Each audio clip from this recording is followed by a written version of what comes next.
Good morning दोस्तों, मैं अन्नपूर्णा व्यास कला संस्कृति की क्लास में आज पुनः आपका हार्दिक स्वागत करती हूँ। दोस्तों, कल हमने वाद्य यंत्रों के ऊपर चर्चा करी थी। वाद्य यंत्रों को हमने कल बेसिकली देखा था। आज हम उनको बड़ी गहराई से देखेंगे। दोस्तों, आप सोच रहे होंगे कि हम घर पे रहकर कैसे पढ़ाई करें, हमारा मन नहीं लगता है। तो दोस्तों देखो, पढ़ाई तो करनी पड़ेगी बच्चों, क्योंकि पढ़ाई करेंगे तो ही हम हमारे लक्ष्य की ओर आगे बढ़ पाएंगे। ठीक है दोस्तों, वो कहावत है ना कि जो चल रहा है उसी के पैर में छाला होगा, जो मुस्कुरा रहा है उसे जरूर किसी दर्द ने पाला होगा, जो चल रहा है उसके पैर में जरूर छाला होगा, जो मुस्कुरा रहा है उसे जरूर दर्द ने पाला होगा, बिना मेहनत के तक तो ताज नहीं मिलता, जो दिया जल रहा है तिल तिल उसी दिए में उजाला होगा। तो दोस्तों, मेहनत के साथ साथ हमें बड़ी लगन से और पढ़ाई करनी पड़ेगी सुरक्षा के साथ साथ, तभी दोस्तों हमारा लक्ष्य हमें हासिल होएगा। मैं अन्नपूर्णा व्यास कला संस्कृति की इस क्लास में आप सभी का हार्दिक स्वागत करती हूँ और मैं रोज आपके लिए किसी न किसी टॉपिक के ऊपर अच्छे अच्छे वीडियोस लेकर आ रही हूँ। दोस्तों, तो मेरा अनुरोध है कि आप अपनी पढ़ाई और लगन के साथ साथ मेरा मोटिवेशन बढ़ाने के लिए, ताकि मैं आपके पास में और अच्छे अच्छे वीडियोस पहुंचा सकूं, मेरे इस वीडियो को ज्यादा से ज्यादा शेयर करें ताकि ये मैक्सिमम बच्चों के पास पहुंच पाए और वो लोग इसका फायदा उठा पाए। ठीक है दोस्तों, तो मेरे चैनल को सब्सक्राइब करें और मेरे वीडियो को ज्यादा से ज्यादा शेयर करें। आज हम चर्चा करते हैं दोस्तों कला संस्कृति की क्लास के अंदर पुनः हम वाद्य यंत्र के ऊपर चर्चा करते हैं। कल मैंने आप लोगों को वाद्य यंत्रों के बारे में बताया था कि वाद्य यंत्र 4 प्रकार के होते हैं। दोस्तों, 4 प्रकार के अंदर मैंने आपको बताया था तत्व वाद्य यंत्र, सुशील वाद्य यंत्र, अवनति वाद्य यंत्र और घन वाद्य यंत्र। तो दोस्तों, सबसे पहले हम चर्चा कर रहे हैं तत्व वाद्य यंत्र के ऊपर। तत्व वाद्य यंत्र के लिए दोस्तों मैंने आपको एक लाइन याद कराई थी, अगर याद हो तो, सायरा गुजरी अपंग वपंग होकर कामा के सुरमंडल में रब की दुकान पर जंतर और तंदूरा बेचती है। ये लाइन मैंने आपको याद कराई थी दोस्तों। तो साथ से दोस्तों हमारा बना था सारंगी। सारंगी बना था। तो दोस्तों, सारंगी जो वाद्य यंत्र होता है वो सागवान की लकड़ी का बना होता है। किसका बना होता है दोस्तों? सागवान की लकड़ी का। क्या आपने वीणा देखी होगी? तो वीणा तो थोड़ी सी बड़ी होती है, उसी का एक छोटा सा एक लंबे डंडे के ऊपर गोलनुमा लगा हुआ होता है, उसी को दोस्तों हम लोग सारंगी बोलते हैं। ये जो सारंगी होती है इसमें 27 तार होते हैं। कितने तार होते हैं दोस्तों? 27 तार होते हैं। और इस सारंगी के पीछे की तरफ जो डंडा होता है ना, उसके ऊपर ऐसे बाल लगे हुए होते हैं। तो सारंगी की पूंछ पर घोड़े की पूंछ के बाल लगे होते हैं। जो घोड़ा होता है ना, घोड़े की पूंछ के नीचे जो बाल लटके हुए होते हैं ना दोस्तों, वो दोस्तों इस सारंगी के पीछे लगाए जाते हैं। इसके प्रमुख कलाकार हैं पंडित रामनारायण और सुल्तान खां। ठीक है दोस्तों, तो ये हमारा होता है पहला वाद्य यंत्र। सारंगी के बाद में देखेंगे दोस्तों हम साइरा। ई से क्या बना था हमारा? इकतारा। ई से बनता है दोस्तों हमारे इकतारा। ठीक है, तो अगला लिखेंगे हम लोग इकतारा। इकतारा, इकतारा का मतलब समझ सकते हैं दोस्तों। इसके नाम से ही आपको महसूस हो रहा होगा कि इकतारा का मतलब क्या होगा? एक तार, जिसमें कितने तारों का प्रयोग किया गया है? एक तार का प्रयोग किया गया है। ठीक है दोस्तों, ये आदि समय का यानी प्राचीन समय का वाद्य यंत्र कहलाता है। आदि समय का वाद्य यंत्र है यह वाद्य यंत्र दोस्तों नारद जी का वाद्य यंत्र भी कहलाता है। किसका वाद्य यंत्र कहलाता है? नारद जी का। आपने देखा होगा नारद जी के पास में एक छोटी सी वीणा होती है दोस्तों। नारद जी जब बजाते हैं ना, नारायण नारायण, तो नारद जी के पास में दोस्तों एक छोटी सी वीणा भी होती है। ठीक है, एक तो वो नारायण का बजाने का होता है, एक छोटी सी वीणा होती है उनके पास में। तो वो जो छोटी सी वीणा होती है उसमें सिर्फ एक तार होता है दोस्तों, और उसी को हम लोग बोलते हैं इकतारा। ठीक है दोस्तों, तो अगला देखेंगे हम रावण हत्ता। अगला वाद्य यंत्र है हमारा रावण हत्ता। रावण हत्ता कैसा होता है दोस्तों? आपने नारियल देखा है दोस्तों? नारियल जो हम पूजा पाठ के अंदर पढ़ाते हैं, हमारे काम में लेते हैं, तो जो नारियल होता है ना, उस आधे कटे नारियल के ऊपर, उस नारियल को आधा काट दिया जाता है और उसके ऊपर तार बनाए जाते हैं, तार मढ़े जाते हैं। तो तार जो होते हैं उनको अगर लगा दिया जाए और फिर उसको बजाया जाए तो दोस्तों उसमें से सुर निकलता है।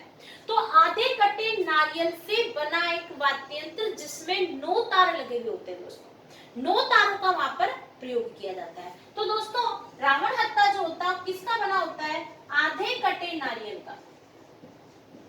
आधे कटे नारियल का वाद्य यंत्र होता है दोस्तों ये।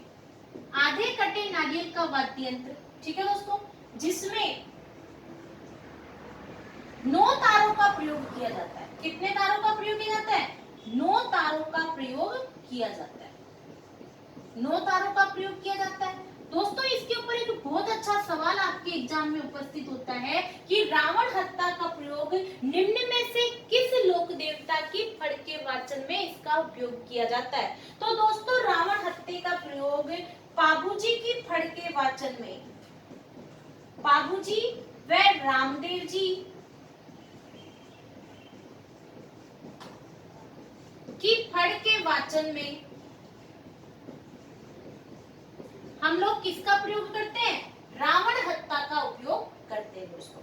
तो यहाँ पर आधे कटे नारियल का वाद्य यंत्र जिसमें 9 तारों का प्रयोग किया जाता है और पाबूजी रामदेव जी की फड़के वाचन में इसका प्रयोग किया जाता है। और पाबूजी और डुगजी व ज्वार जी के भोपे भी इसे बजाते हैं। डुगजी और ज्वार जी के भोपे भी इसको बजाते हैं। दोस्तों पाबूजी रामदेव जी, डुगजी, ज्वार जी ये सभी हमारे लोक देवता है। बहुत ही जल्दी आपके सामने लोक देवताओं के पूरे सभी लोक देवताओं के वीडियो आपके सामने आने वाले हैं, जो कि बहुत अच्छी अच्छी कहानियों के साथ आपके सामने प्रस्तुत करेंगे दोस्तों। तो ये सभी हमारे लोक देवता हैं। तो आधे कटे नारियल का वाद्य यंत्र जिसमें 9 तारों का प्रयोग किया जाता है। ठीक है फ्रेंड्स, आगे चलते हैं अपन लोग। उम्मीद करती हूँ दोस्तों आपको समझ में आ रहा होगा और मैं ऐसा सोचती हूँ दोस्तों कि हमें समझने का प्रयास भी करना चाहिए और दोस्तों अध्ययन भी करना चाहिए, क्योंकि दोस्तों वो एक कहावत है ना, कहते हैं ना कि परिंदे ने कहा पंख खोल दे, परिंदे ने कहा पंख खोल दे, जमीन नहीं है मंजिल मेरी, पूरा आसमान बाकी है, जितनी गहराई अंदर है बाहर उतना ही तूफान बाकी है। तो दोस्तों हमें जितनी ज्यादा सरकारी नौकरी लगने के या अपने लक्ष्य को हासिल करने के बाद के जो हमारे सुनहरे सपने हैं दोस्तों, उसी से पहले हमें बहुत ही ज्यादा मेहनत करने की जरूरत है। जितनी गहराई अंदर है बाहर उतना ही तूफान बाकी है। तो आइए दोस्तों आगे चलते हैं अपन लोग। सायरा गुजरी, रावण हत्या के बाद में देखते हैं दोस्तों हम गुजरी। गुजरी क्या होता है दोस्तों? ये गुजरी किसी महिला का नाम नहीं है दोस्तों, गुजरी एक वाद्य यंत्र का नाम है। तो गुजरी क्या होता है दोस्तों? यह वीणा का छोटा रूप होता है। यह वीणा का छोटा रूप होता है दोस्तों। क्या होता है?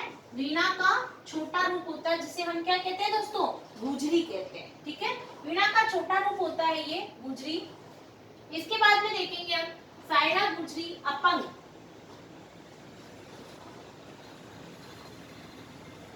ठीक है दोस्तों, ये जो अपंग वाद्य यंत्र होता है दोस्तों, इसके बारे में आपको ज्यादा कुछ लिखने की जरूरत नहीं है। अगला देखेंगे हम बपंग। अपंग के बारे में कुछ ज्यादा सवाल नहीं पूछे जाते एग्जाम में।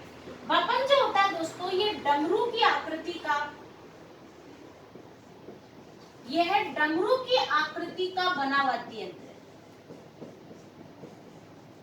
यह डमरू की आकृति का बना वाद्य यंत्र होता है दोस्तों बपंग। ठीक है फ्रेंड्स, बपंग होता है डमरू की आकृति का बना वाद्य यंत्र। और बपंग का साथी, बपंग का साथी जहूर खां मेवाती। बपंग का साथी जिसे आप नाम किस नाम से याद रख सकते हैं? जहूर खां मेवाती व फारूक खां मेवाती, जो कि इसके प्रमुख कलाकार कहलाते हैं। फारूक खां मेवाती। ठीक है फ्रेंड्स, तो ये होते हैं हमारे बपंग के साथी। एक बार आप स्क्रीनशॉट ले लीजिए फ्रेंड्स।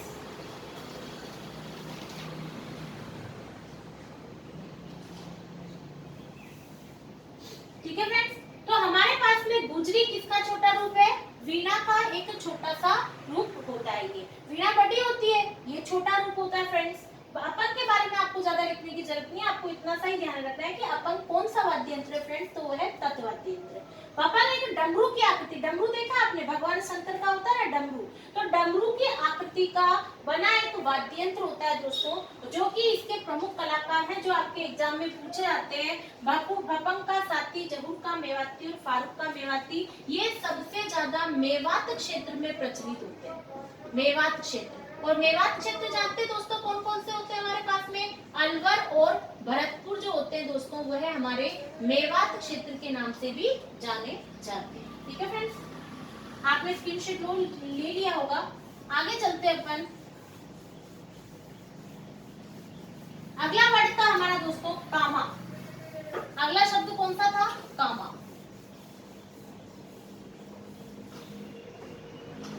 अगला वर्ड है दोस्तों हमारा कामा, जिसे हम बोलते हैं कमायचा। अगला वाद्य यंत्र कौन सा है, कमायचा। ये जो कमायचा वाद्य यंत्र होता है ना दोस्तों, यह कमायचा वाद्य यंत्र एक ईरानी वाद्य यंत्र है। यह एक ईरानी वाद्य यंत्र है। ईरानी वाद्य यंत्र का मतलब होता है दोस्तों, इसे ईरान से लाया गया। कौन सा वाद्य यंत्र है ये, ईरानी वाद्य यंत्र। दूसरी बात, इसे मांगणियार जाति के लोगों के द्वारा बजाया जाता है। मांगणियार जाति के लोगों के द्वारा बजाया जाता है। ये मांगणियार जो जाति होती है ना दोस्तों, ये मांगणियार जाति एक प्रकार की संगीत जाति होती है दोस्तों। कुछ संगीत जातियां होती है जैसे मांड गायिका, मांड जाति, मांगणियार गायिकाएं, लंगा गायिकाएं, तो ये हमारे साहित्य की प्रसिद्ध गायिकाएं होती है। वैसी ही एक मांगणियार जाति होती है दोस्तों। और ये जो मांगणियार जाति होती है ना दोस्तों, यह मांगणियार जाति हमारे सर्वाधिक बाड़मेर, जैसलमेर के क्षेत्रों में पाई जाती है। तो हमारे पास में मांगणियार जाति के लोगों के द्वारा यह बजाया जाता है दोस्तों। इसके कमायचा के जो प्रसिद्ध कलाकार होते हैं उनका नाम है कमल खां साकर। इनका नाम बहुत ही महत्वपूर्ण है, एग्जाम में भी पूछा गया पहले, कमल खां साकर। ये जो कमल खां साकर है ना दोस्तों, इन्हें 2012 में पद्मश्री से सम्मानित किया गया था। 2012 में पद्मश्री से सम्मानित किया गया था। किसे सम्मानित किया गया 2012 में, कमल खां साकर को 2012 में पद्मश्री से सम्मानित किया गया था। ठीक है दोस्तों, आगे देखते हैं अपन लोग कामा के सुरमंडल में। सू से बनेगा दोस्तों हमारे सुरिंदा, और इसी सू से बनेगा हमारा सुरमंडल। अगला वाद्य यंत्र कौन सा आता है दोस्तों, हमारे सुरिंदा। ये जो सुरिंदा वाद्य यंत्र होता है ना दोस्तों, ये है रोहिड़े की लकड़ी का बना होता है। किसका बना होता है, रोहिड़े की लकड़ी का। इसमें कौन सी लकड़ी का प्रयोग किया जाता है, बहुत ही पतली लकड़ी होती है ये। इसमें रोहिड़े की लकड़ी का प्रयोग किया जाता है। और सुरिंदा के अंदर छोटे छोटे घुंघरू बंधे हुए होते हैं। छोटे छोटे घुंघरू बंधे हुए होते हैं, इसके अंदर छोटे छोटे घुंघरू बंधे होते हैं तारों के ऊपर। ठीक है दोस्तों, उसके बाद में देखते हैं हम सुरमंडल। ये जो सुरमंडल होता है ना दोस्तों, ये भी बिल्कुल कमायचा के जैसा ही होता है। ये कमायचा जैसा ही होता है, और इसे भी मांगणियार जाति के लोगों के द्वारा ही बजाया जाता है। कमायचा जैसा होता है, और इसे भी किसके द्वारा बजाया जाता है, मांगणियार जाति के द्वारा ही इसे बजाया जाता है। मांगणियार जाति के द्वारा इसे बजाया जाता है। ठीक है दोस्तों, तो ये होता है हमारे सुरमंडल और सुरिंदा। सायरा गुजरी अपंग बपक होकर कामा के सुरमंडल में। ठीक है दोस्तों, आगे चलते हैं अपन। सुरिंदा से बना हमारे रोहिड़े की लकड़ी, और ये लकड़ी से बना होता है, और इसके ऊपर छोटे छोटे घुंघरू लगे होते हैं। सुरमंडल भी कमायचा के जैसा होता है, और किसके द्वारा, मांगणियार जाति के द्वारा ही इसे बजाया जाता है। आगे देखते हैं दोस्तों अपन,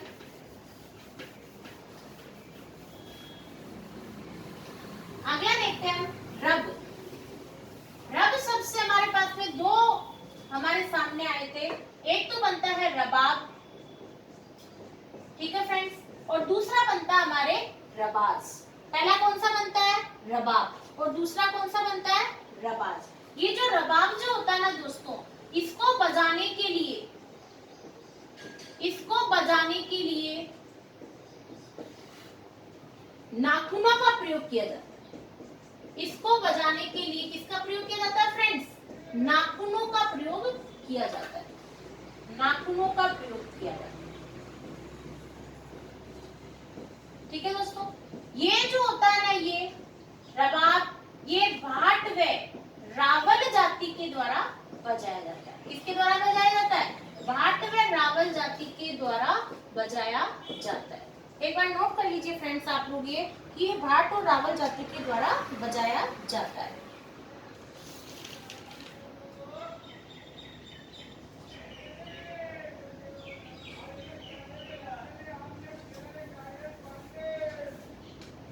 लिख लिया फ्रेंड्स अपन ने। अब देखते हैं दोस्तों हम रबाज, इसको आप रबाज करेंगे, रबाज और रबाब। ठीक है फ्रेंड्स, तो रबाज इसको बजाने के लिए नाखूनों का प्रयोग किया जाता है और ये भी आप लिख सकते हैं कमाइचा के जैसा ही होता है,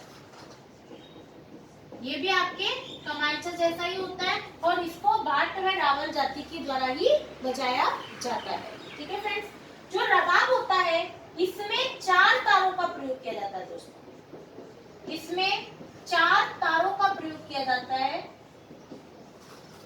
कितने तारों का प्रयोग होता है इसमें? 4 तारों का, और यह आपके अलवर व टोंक क्षेत्र का प्रसिद्ध माना जाता है। यह आपके अलवर व टोंक क्षेत्र का प्रसिद्ध माना जाता है। ठीक है फ्रेंड्स, तो ये होते हैं आपके रबाज और रबाब। अब तक अपन ने देखे सायरा सारंगी, सारंगी से हमारा सायरा गुजरी, तो सा से बना हमारा सारंगी, ई से एकतारा, रा से रावणता, गुजरी से गुजरी, अपंग से अपंग, भपंग से भपंग, कामा से कमायचा, सु से सुरिंदा, सुरमंडल से सुरमंडल, रबाज, रब से रबाज और रबाब। रबाज कमायचा जैसा ही होता है, इसको बजाने के लिए नाखूनों का प्रयोग किया जाता है। ये भाट व रावल जाति के द्वारा बजाया जाता है और रबाब इसे 4 तारों का प्रयोग किया जाता है, इसलिए इसे अलवर व टोंक क्षेत्र में सर्वाधिक बजाया जाता है। ठीक है दोस्तों, अगले देखते हैं अपन रब के बाद में था हमारा दुकान। रब की दुकान पर, तो दुकान से मैंने आपको कौन सा वाद्य यंत्र लिखा है दोस्तों? दुकाको। दुकान से कौन सा वाद्य यंत्र बनता है हमारा? दुकाको। दुकाको के ऊपर दोस्तों एग्जाम में भी सवाल पूछा गया है। किस तरीके से पूछा गया अभी बताती हूँ आपको। ये है दुकाको, भील जनजाति द्वारा बजाया जाता है। सबसे पहली बात, कौन सी जनजाति द्वारा? भील जनजाति द्वारा बजाया जाता है। और इसके अंदर एक बहुत ही महत्वपूर्ण बात है दोस्तों कि भील जनजाति के द्वारा इस वाद्य यंत्र को कैसे बजाया जाता है। हाथों से बजाया जाता है, पैरों से बजाया जाता है, कैसे बजाया जाता है? तो दोस्तों यह वाद्य यंत्र भील जनजाति द्वारा घुटनों के बीच रखकर या पैरों के बीच रखकर में बजाया जाता है, यानी पैरों से बजाया जाता है। भील जनजाति द्वारा घुटनों के मध्य रखकर, घुटनों के मध्य रखकर बजाया जाता है, घुटनों के मध्य रखकर बजाया जाता है। तो दोस्तों आपको एग्जाम के अंदर जो सवाल पूछा गया था वो किस तरीके से पूछा गया था? एग्जाम में सवाल इस तरीके से पूछा गया था कि राजस्थान का वह वाद्य यंत्र जो भील जनजाति के द्वारा पैरों के मध्य रखकर बजाया जाता है, तो कौन सा वाद्य यंत्र है? दुकाको। ये भी सवाल आ जाता है कि पैरों के मध्य रखकर बजाया जाने वाला वाद्य यंत्र किस जनजाति द्वारा बजाया जाता है? भील जनजाति द्वारा। या दुकाको वाद्य यंत्र पैरों के मध्य रखकर किस जनजाति द्वारा बजाया जाता है? भील जनजाति द्वारा। तो दोस्तों हमारा क्वेश्चन, यदि किसी टॉपिक में से आपके एग्जाम में सवाल, आप पुराने क्वेश्चन पेपर उठाकर देखिए साथियों, उनमें सवाल कैसे पुटअप होते हैं। आप पिछले 3-4 एग्जाम का क्वेश्चन देखिए और लेटेस्ट किसी एग्जाम के क्वेश्चन देखिए, दोनों के अंदर क्या डिफरेंस होगा कि जैसे वाद्य यंत्र का कोई क्वेश्चन दुकाको में से पूछा गया है तो उसी को घुमा फिरा करके आपको पुनः पूछा जाएगा, या वाद्य यंत्र में से वैसा ही क्वेश्चन किसी और वाद्य यंत्र के लिए भी आपको पूछा जाएगा। तो दोस्तों पेपर सेटर जो होता है वो पहले वाले ही है, पेपर का मैटर चेंज हो सकता है, क्वेश्चन की लैंग्वेज बदल सकती है, लेकिन क्वेश्चन आएगी तो हमारे इसी मैटर से ना जिससे पहले पूछे गए हैं। क्वेश्चन आएगा, अगर नृत्यों का क्वेश्चन है तो नृत्यों में से ही तो आएगा, नृत्यों के बाद से थोड़ी उठाकर दे देगा आपको, नहीं देगा। ठीक है फ्रेंड्स, तो हमें सिर्फ और सिर्फ सारा मैटर पढ़ना है, पेपर में ऑटोमेटिक हमारा क्वेश्चन सही हो जाएगा। ठीक है फ्रेंड्स, तो दुका को भील जनजाति द्वारा बजाया जाता है और भील जनजाति द्वारा घुटनों के मध्य रखकर ये बजाया जाता है। आगे देखते हैं दोस्तों,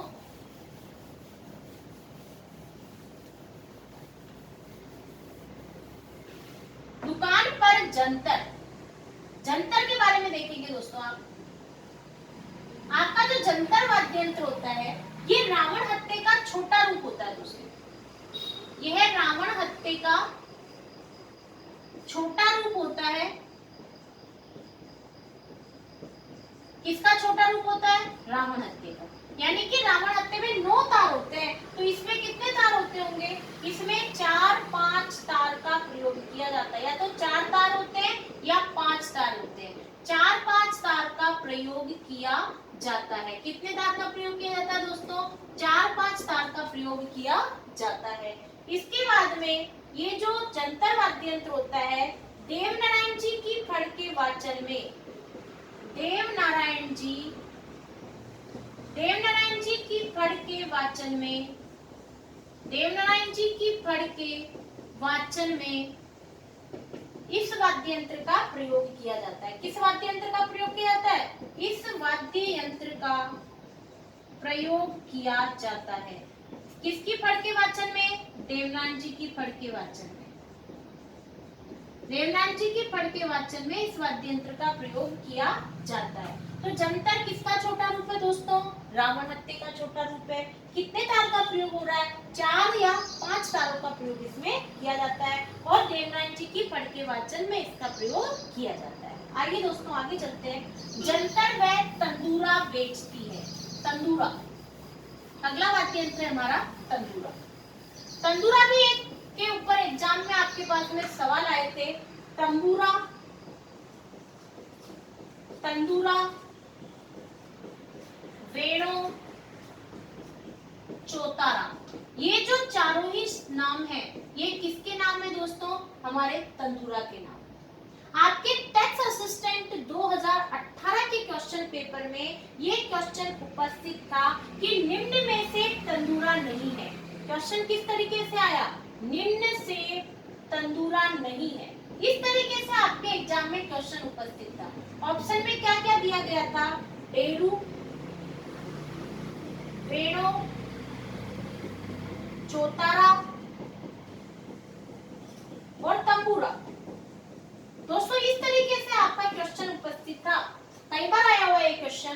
तो आपको पहचानना कि ये 3 इसके उपनाम है, तंबूरा, वेणु और चौतारा। तो तंदूरा क्या नहीं है? डेरू नहीं। ठीक है, तो इसकी इस तरीके से ये एग्जाम में आपके सवाल पूछा गया है। तो दोस्तों किसी भी तरीके से वाद्य यंत्र से सवाल पूछे जा सकते हैं आपको। तो तंबूरा, तंदूरा, इसमें कितने तारों का प्रयोग किया जाता है? 4 तारों का प्रयोग किया जाता है। किसका प्रयोग किया जाता है? 4 तारों का प्रयोग किया जाता है। और इसको हम नृत्यों के अंदर पढ़ेंगे दोस्तों कि एक 13 ताली नृत्य होता है जिसे कामड़ जाति की महिलाएं करती है दोस्तों। तो जब कामड़ जाति की महिलाएं 13 ताली नृत्य का प्रदर्शन करती है तब वह एक मंजीरा नामक वाद्य यंत्र का उपयोग करती है। लेकिन वहां पर जो पुरुष खड़े हुए होते हैं वो 13 ताली नृत्य में, ये भी आपके एग्जाम में पूछा गया सवाल है दोस्तों, 13 ताली नृत्य में कामड़ जाति के पुरुषों के द्वारा, कामड़ जाति के पुरुषों के द्वारा तंदूरा बजाया जाता है। कामड़ जाति के पुरुषों के द्वारा क्या बजाया जाता है? तंदूरा बजाया जाता है। कामड़ जाति के पुरुषों के द्वारा तंदूरा बजाया जाता है। तो ये भी बहुत महत्वपूर्ण सवाल है दोस्तों।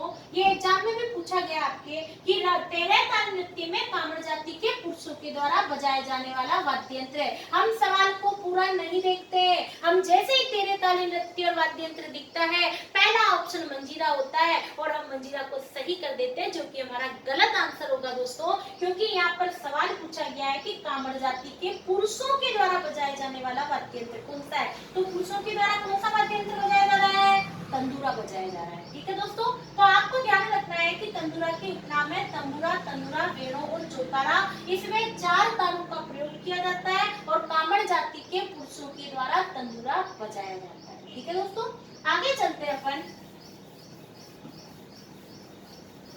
आगे चलते हैं।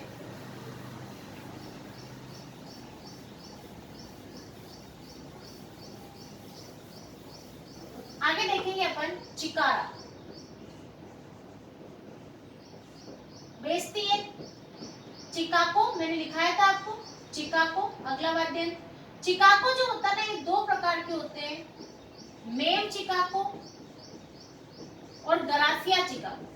दोनों जनजातियों के द्वारा इसका प्रयोग किया जाता है। इसमें से कोई ज्यादा सवाल नहीं बनता दोस्तों एग्जाम में।